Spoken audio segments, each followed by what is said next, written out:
cool a little 22, good for little kids. You know, it's so cool. It's even got like the little squirrel here in the stock. This thing's from super old, man. It was before like the 1968 firearms ban or whatever. So I think the limit then was 14 rounds. And in this case, I can't hear myself talk. In this case, it's 18. So you can fit 18 into this tube here. And then you can even, if you cock it, you'll get one in there. And I think you can fit another one in there if you were, careful enough to put one in. Because you got to get your hands right here. And this is the barrel. It's empty. But this is the barrel here. So you have to loosen this little screw deal. It's kind of weird, but once you get it, this is my first time out in a long time, but once you get it, it's like looks like an old Revolutionary War gun, but you could tell that in order to get it out, there's no way that you don't put your hand in front of the barrel. So you really better make sure this sucker's empty. And there's no safety if it's empty. It doesn't stick back. The bolt doesn't stick back. It's ready to go. I mean, I could fire this right now and it would click. So it's a tube feed, they call it, and that little rammer rod is got a spring in it, and then when you put the little suckers in there, like 18 of them fit through here, then you got to tighten it back up. So you really want to make sure you don't have one in the chamber when you're doing all that. I mean, maybe I'm crazy, but that's what I always think about. I'm going to go over here to my cooler and get a bunch of 22 LRs. These are super cheap. Used to be like you'd get 500 of them for about $18. Now, if you look around or you wait in Walmart at like 6 in the morning, you can get 500 of them for around there, $20 or $30. But if you want to buy them off Craigslist, you can get them for like 500 for $40 or something. But 500 is, I mean, imagine trying to put 500 of these in all day. You're going to be messing around all day, and you only need a couple shots to have fun. So I'm going to go get mine out of the cooler here.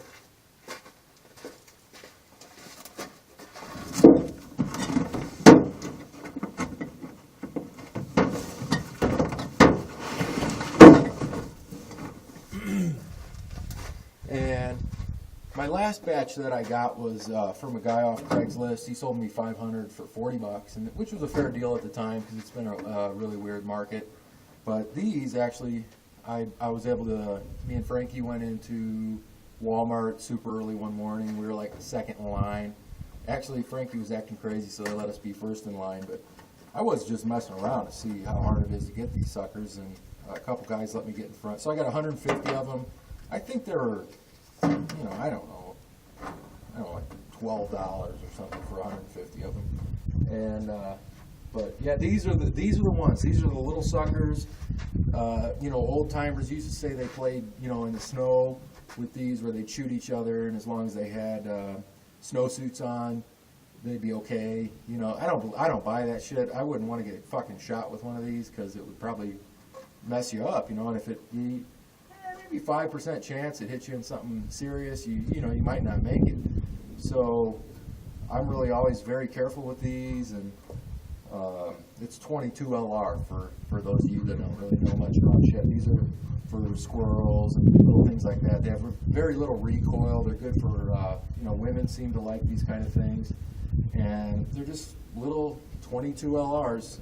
They sell 22 Magnums that have a lot more gunpowder, so it comes out a lot faster, and there's all kinds of different stuff. But the way this one works is you slide that out, make sure it's empty, of course, and then slide them in. You can see there's the little grooves in there, so these just fit right in, and you can hear it slide down. So I got to do this 18 times, so I'm going to go ahead and just dump these out like that, because I'll probably go through all 50 of these no problem.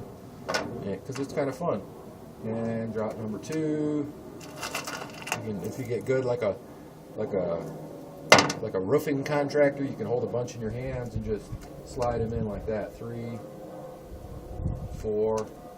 I'm talking with nails if you're a roofer. 4, 5, 6, 7. 8,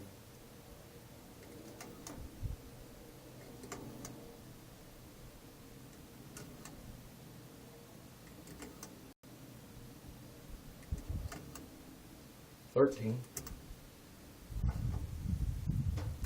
14, and 15.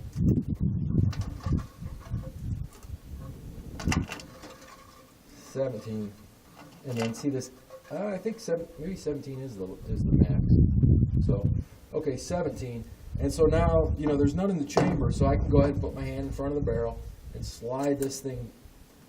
Make sure they're in there like that. Some of them beats. Some of them beats. Like that, and then slide her down, and they go into that brass tube, like you see.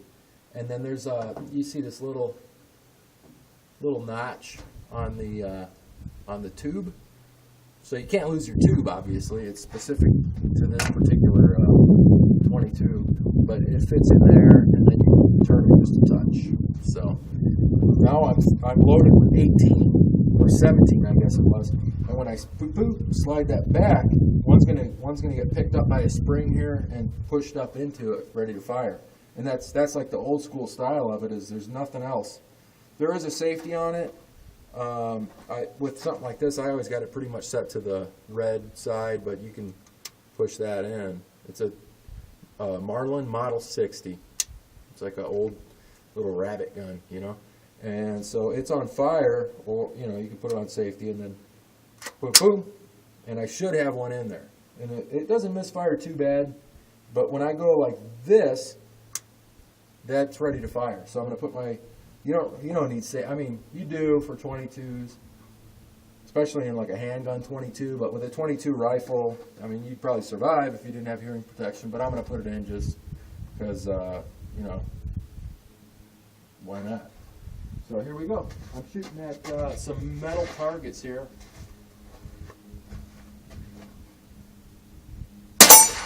Boom, you heard that. Totally nailed it. Pretty neat.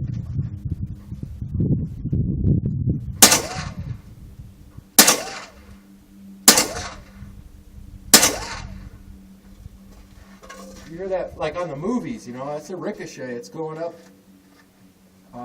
There's a fence out there. I'm actually going into Native American Indian land, which it's okay, I guess to shoot bullets, over the fence into Native American Indian land, but you just really shouldn't be on the land when you're shooting. I do have another one there in the trees, so I'll try and hit. This one's like slanted, so I can't really hit it. Apparently, it keeps ricocheting off the ground. So I'm going to shoot one that I have in the trees that you might not be able to see, but it's behind a bush, branch. Here we go.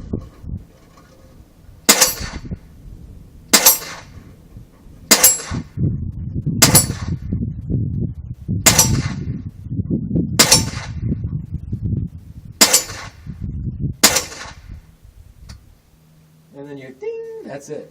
It's over. So just double check to make sure that last shell's out. It's a perfect example of why you check. Well, this one was shot. These are 22 LRs. 22 LRs are rim fires, which means they hit the rim of this, this circumference here. It's a rim, as opposed to center fire where they hit directly in the center. It's a 22, and the bullet did not come out. As you can see, that silver part's the bullet, and it didn't come out. So it's a good thing to always double check your shit. You know what I'm saying? Because you might think everything came out. There's another one, and two. Apparently, I didn't shoot 18 shots there, so that's just it's really good to check that type of stuff because you never know. Always want to keep your gun, fired away from people and downrange. I'm prone to if it's not been shot yet, but it was in there, I'll put it back in and shoot again. Like this one, for some reason, it didn't shoot. And you can see it's dented. And so this one, I'm just gonna, throw it away. No good anymore. And just double check again before I put my stupid. Jeez, oh Pete, look at that. These things are coming out. Apparently I didn't shoot 18 shots. Look at that. This is a perfect example of why you check, check your shit. And when you do that a few times and there's nothing there, it's empty. But since this is such an old school gun, each time I do that, it cocks itself. So I can go, and 22s aren't real good to dry fire like that, but for me, that's what I do when I'm checking them out.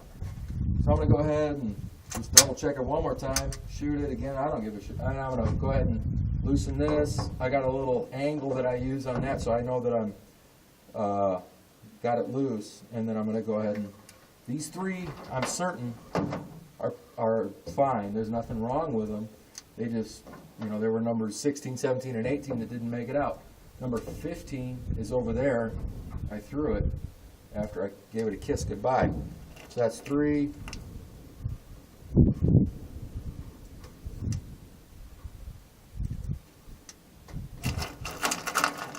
There was like 5 in there, and I'm going to go ahead and do the roofer, you know, nail, roofing contractor, nail in the hand style. 7, 8. Mr. Kamik, I understand, was real good. 9, 10, 11, 12, 13, 14, 15, 16, 17. I guess apparently it does take 18. So if I were to boop and get one, you know, down up in there, then I could theoretically open this back up and put a 19th one in there. So looks like it's 18. There's none in here right now. All I'm doing is loading it. I dropped it right here. Look at that. You got to be very careful with these things. 18. And none is loaded in there, I can tell. And I'm going to go ahead and slide this brass. Forget that one. It's number 17 and 18. And give this a little twist. And then I'll fire this that way. Pick up my Boleto. And as long as it doesn't have any super duper crap on it, I'm going to reuse it. This is very common. It happens. You're going to, if you shoot 22s, you're going to drop stuff, you know. So anyway, it's all loaded up, and then when I go, and I guess the word would be cock it, boom, quickly with this one, so that it doesn't get stovepiped or jammed up. They call it stovepipe when they get cockeyed. But you know, now you got yourself a nice little rabbit shooter, and I'm going to shoot for that plate down in the trees again.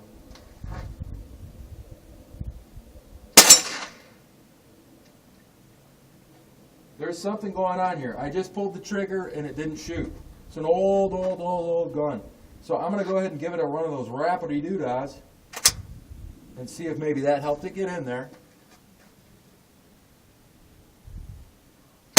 Which it did. Okay? And then I'm going to try, I'm going to go ahead and try and shoot for that plate that's laying down on its side.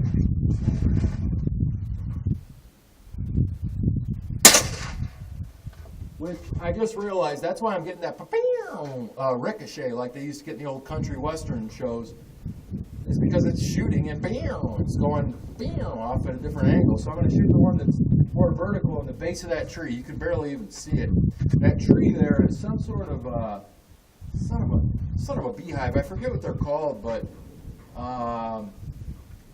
as you're coming down an elevation here, there's a bunch of them. Not juniper. I can't think of the name of them right now, but they're like spiky, and it's one of these green ones right here that you can see, and it's down in the base is a metal plate. You can hear it, that's for sure. So here we go.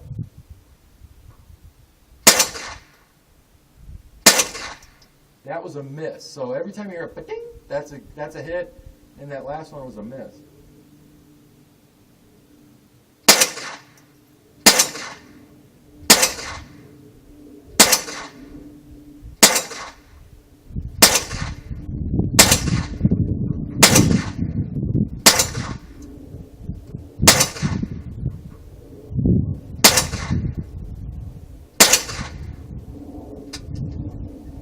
That's it.